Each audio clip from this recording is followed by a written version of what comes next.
आज सुबह जब आप सब लोग उठे होंगे तो एक बहुत ही स्ट्रेसफुल न्यूज पढ़ा होगा आप लोगों ने कि 5600 करोड़ का ड्रग हॉल हुआ है, ड्रग बस्ट हुआ है दिल्ली के अंदर में। और उसमें बहुत सारी चीजें निकल के आई हैं जो हमारे नेशनल स्पोक्सपर्सन और सीनियर लीडर बीजेपी के डॉक्टर सुधांशु त्रिवेदी आप लोग को उसके बारे में डिटेल में बताएंगे। मित्रों, आज हम आपके समक्ष एक बहुत गंभीर परंतु चिंताजनक विषय रखना चाहते हैं। जैसा आप सभी ने अभी मीडिया में देखा होगा कि दिल्ली में 5,600 करोड़ रुपए की ड्रग्स बरामद हुई हैं।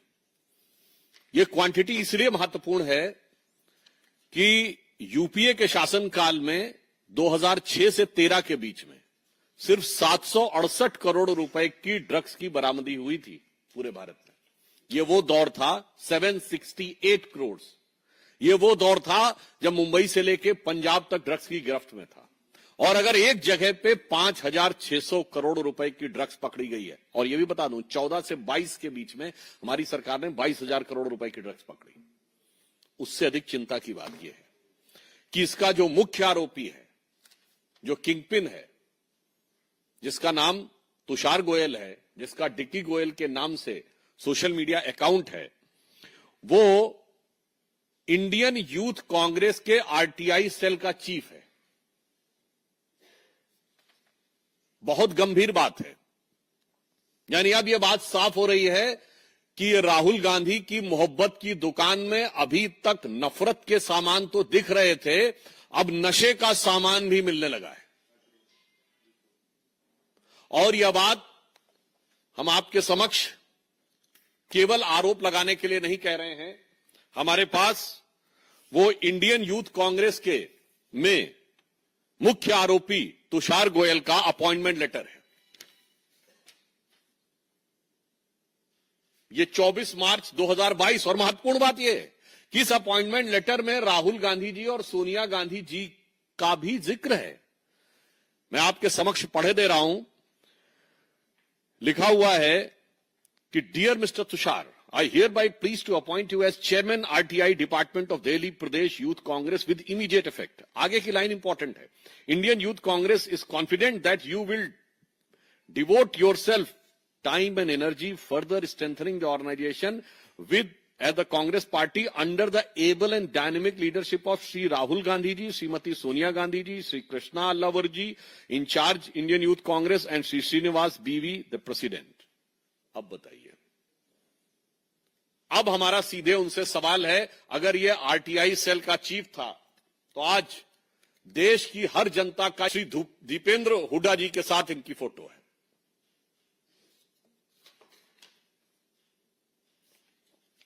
मामला इतना ही नहीं है, अन्य वरिष्ठ नेता कांग्रेस के ऑर्गेनाइजेशन सेक्रेटरी केसी वेणुगोपाल जी के साथ इनकी फोटो है।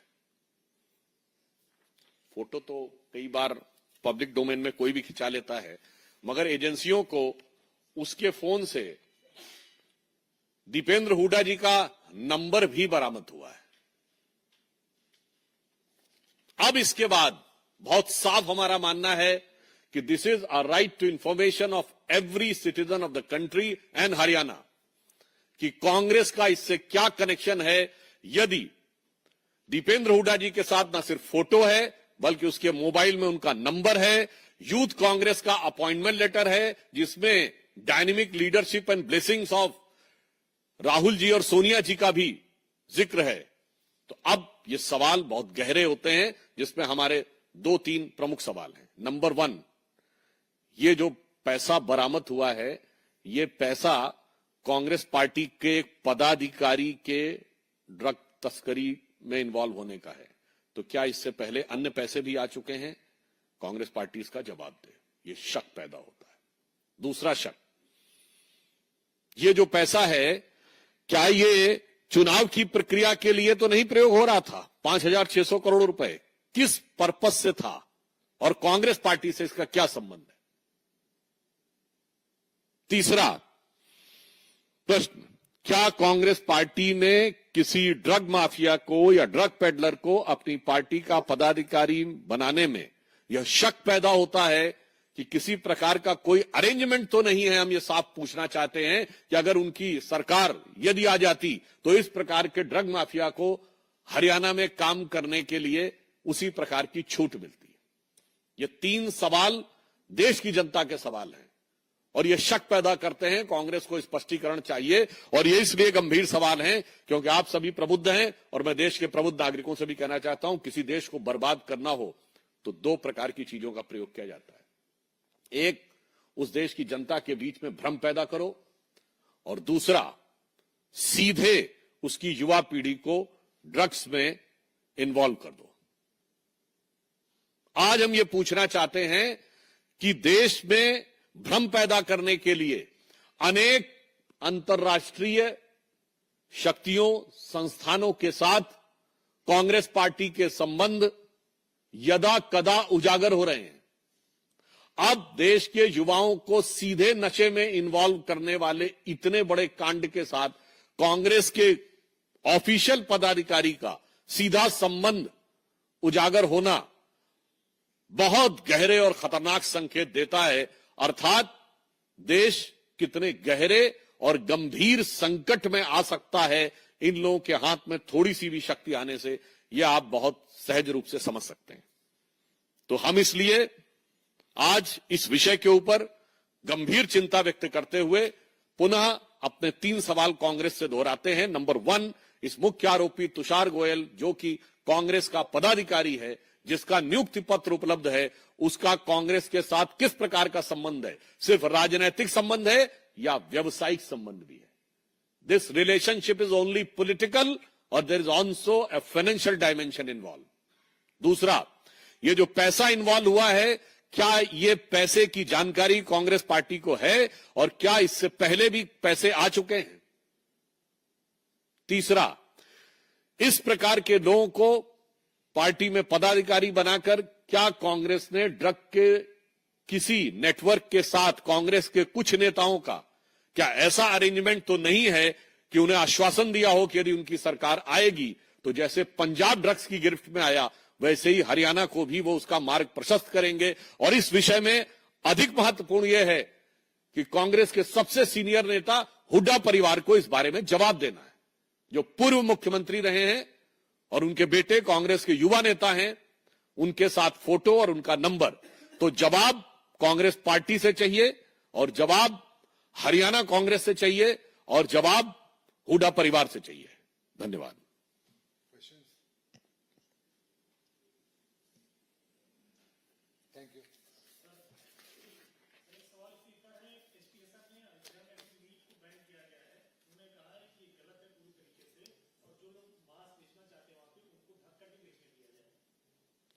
इन सारे विषयों के ऊपर स्थानीय सरकारों के स्थापित नियम हैं और उन नियमों के अनुसार जो भी युक्त संगत निर्णय होता है वो प्रदेश की सरकार लेती है।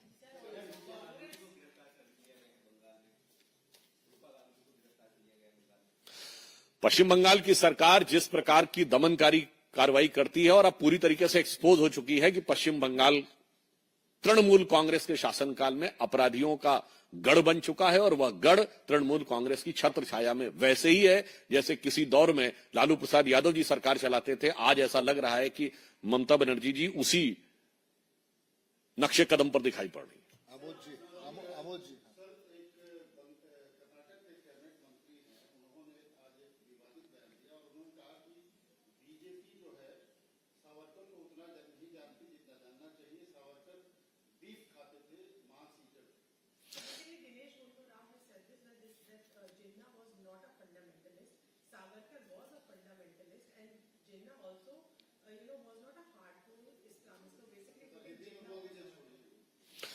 देखिए, पहले तो कांग्रेस के कर्नाटक सरकार के किन किन मंत्रियों के विवादित बयानों पर जवाब दिया जाए। चुनाव से पहले आपको याद हो कि वो डीके सुरेश ये बोल दिए थे कि टैक्स कलेक्शन ज्यादा होता है तो हम अलग हो सकते हैं।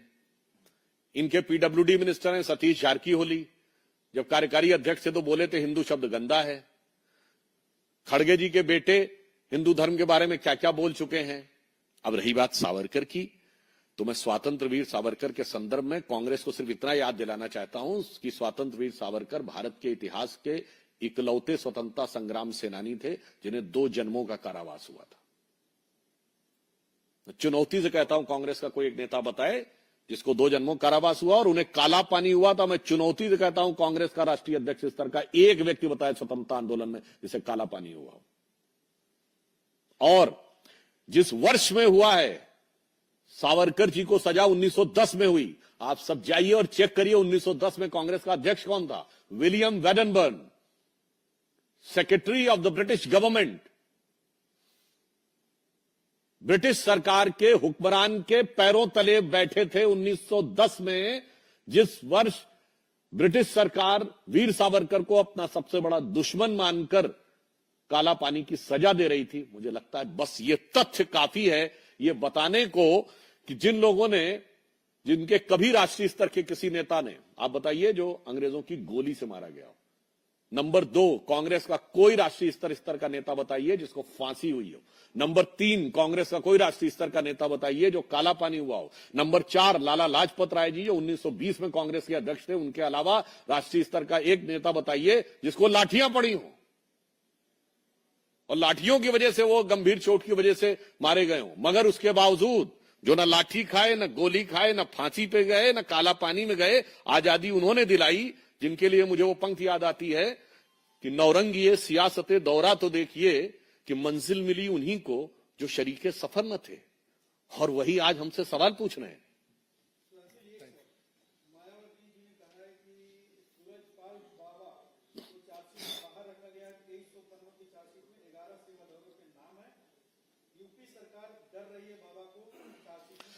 देखिए, जांच एजेंसियां तथ्यों और साक्ष्यों के आधार पर कार्य कर रही हैं और जो जो जांच आगे बढ़ेगी, जिस जिस व्यक्ति की आवश्यकता होगी, पूछताछ अथवा चार्जशीट का कार्य, यह न्यायिक प्रक्रिया की देखरेख में जांच एजेंसियों के द्वारा किया जा रहा है। इसमें झारखंड में बांग्लादेशियों की संख्या जो है वो बढ़ रही है। पहले आदिवासी को कर दिया जा रहा है, फिर कहीं न कहीं धर्मांतरण भी करवाया जा रहा है। देखिए, ये बहुत स्थापित और व्यवस्थित रूप से भारत में घुसपैठ और उस घुसपैठ को राजनीतिक और संवैधानिक संरक्षण विगत कई दशकों से दिया जा रहा था और मोदी जी की सरकार आने के बाद ही उसके ऊपर एक नियंत्रण आया है। और सबसे बड़ी बात तो क्या है, आपको याद हो, झारखंड के मुख्यमंत्री हेमंत सोरेन जी का भी कुछ दिन पहले का तो बयान है, जब उनसे कहा गया कि झारखंड में बांग्लादेशी घुसपैठियों की संख्या बढ़ रही, तो उन्होंने कहा पश्चिम बंगाल में ज्यादा बढ़ रही है। तो पहली बात तो यह कि झारखंड की सरकार ने मान लिया कि उनके यहां बढ़ रही है, और दूसरा यह भी स्थापित कर दिया कि इंडी गठबंधन का जो दूसरा राज्य है वहां सबसे ज्यादा बढ़ रही है। और मैं पुनः यह फैक्ट आप लोगों को दोबारा रिमाइंड करे देना चाहता हूं, इसका इंडी गठबंधन से क्या कनेक्शन है। इस चुनाव में सबसे बड़ी जीत, लोकसभा चुनाव में कांग्रेस को असम की धुबरी सीट पर मिली है, जहां कांग्रेस के रकीबुल हसन 10,25,000 से जीते हैं। और असम और पूर्वोत्तर में धुबरी के बारे में यह आम जनश्रुति है, आम धारणा है कि वो बांग्लादेशी घुसपैठियों का गढ़ है।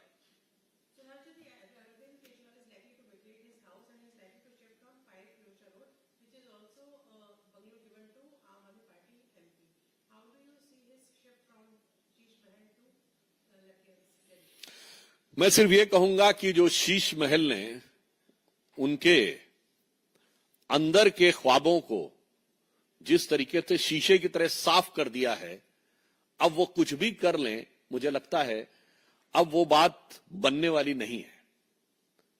क्योंकि वो अरविंद केजरीवाल जी जो एक साधारण सी टी शर्ट पहन के रेनॉल्ड का पेन लगाकर चलते थे, उनके शीश महल में 1 करोड़ रुपए की लागत के पर्दे लगे थे, कई लाख रुपए की कीमत के कमोड लगे थे। तो इस ढंग से अब यह साफ हो गया, अब वो चाहे किसी भी घर में चले जाएं, फितरत थोड़ी बदल जाएगी। जो कहा गया ना, बिगड़ी बात बने नहीं, लाख करो किन कोय, रहीमन बिगड़े दूध को मथे न माखन होए।